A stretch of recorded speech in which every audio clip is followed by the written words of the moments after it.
Thank you so much for watching my YouTube channel. We're continuing our series on meeting Jesus. Last week we talked about genuine love, Valentine's Day, experiencing God loving us, and getting in front of genuine love. But today I want to talk briefly for how Peter met Jesus, because I think that's really powerful and very, very relevant for us. And we know that Andrew, who is Peter's brother, introduced Peter to Jesus in John chapter 1. But where we see the first engagement between Jesus and Peter is in Luke chapter 5. And I really, really love this meeting between Peter and Jesus, because I think it's super, super relevant to you and me. Because Peter, in this situation here, Luke 5 verses 1 to 11, Peter is a fisherman, and he's been fishing all night with his partners, who are James and John and probably Andrew. So they've been fishing all night, and appreciate that they're professional fishermen. This is what they do for a living. And for James and John, we know that their dad was kind of in this, so it was kind of like a family profession. So these gentlemen have been doing this for a while, and they were very proficient, experienced, and knew they earned their livelihood from fishing. And so when Jesus and Peter meet in this situation, Peter is on the shore with James and John, and he's mending his nets. It's in the early morning hours. At the same time, Jesus comes to the Sea of Galilee, right where they are, and there's a huge crowd that's following Jesus, because Jesus is irresistible. That's a really good takeaway, right, in and of itself. This great big crowd is following Jesus, and Jesus is at the water's edge, and so in order that he doesn't get squished into the water by the crowd, big, massive crowd, Jesus borrows Peter's boat. And, that's fine. Peter's like, yeah, no big deal. We're just mending our nets here. So, and Jesus asked him, would you push me out into the water so I can talk to this crowd? Sure, no big deal. So Peter pushes Jesus in his boat out a little bit from the shore. Jesus is talking to this giant crowd. In the meantime, on the shore, Peter, James, John, they're mending their nets. And I like that this is the very first time we see interaction between Jesus and Peter, because it's not some high, major, religious, synagogue, traditional, very sophisticated interaction. I like that Jesus meets Peter in his day-to-day living. And I want to say that for you as well, that Jesus can and does meet us in our day-to-day living. So you're watching now, and we all have different professions. Some of you might be students. I know I have some of my nieces and nephews, they watch, and they're students. They're in high school. Sometimes my daughter watches, and she's in college. I know some of you are stay-at-home moms. You're domestic engineers. I know some of you are looking for jobs. Some of you have a profession. Some of you are, what would be considered blue-collar workers. You might be a plumber, or you might be a heater, or you might be a white-collar, might be professional. You might be an engineer. You might be a banker. You might be a doctor. But I appreciate that Jesus meets us in our day-to-day living.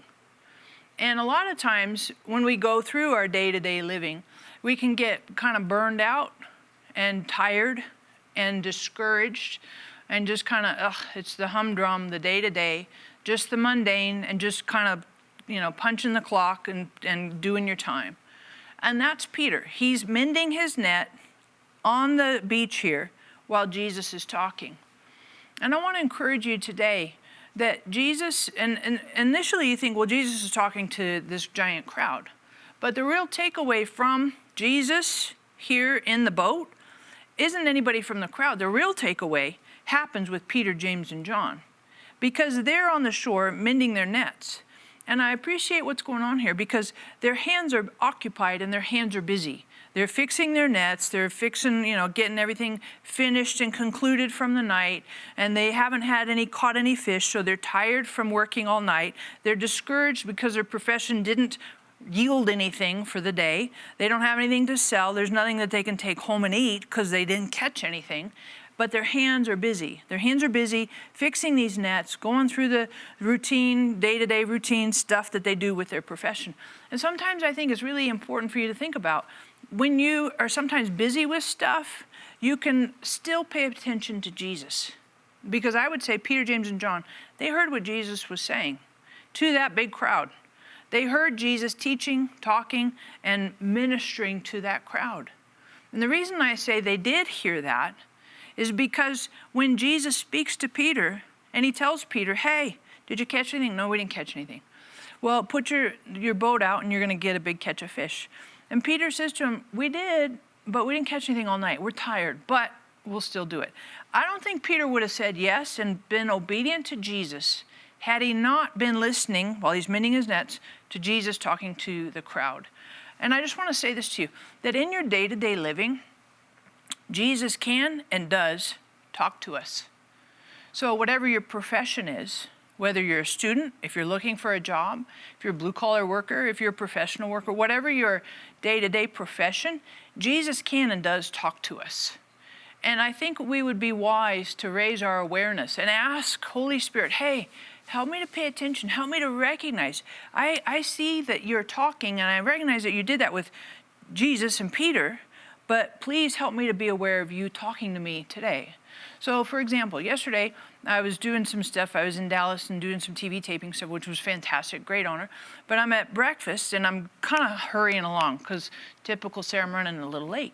But I felt like Holy Spirit said to me, this waitress, I want you to speak to her. I'm like, I don't know who she is, I don't want to be one of those weirdos. This is all in my own mind, so maybe you don't think this way, but this is kind of how I think. So I was like, well, if she comes back, then I'll talk to her.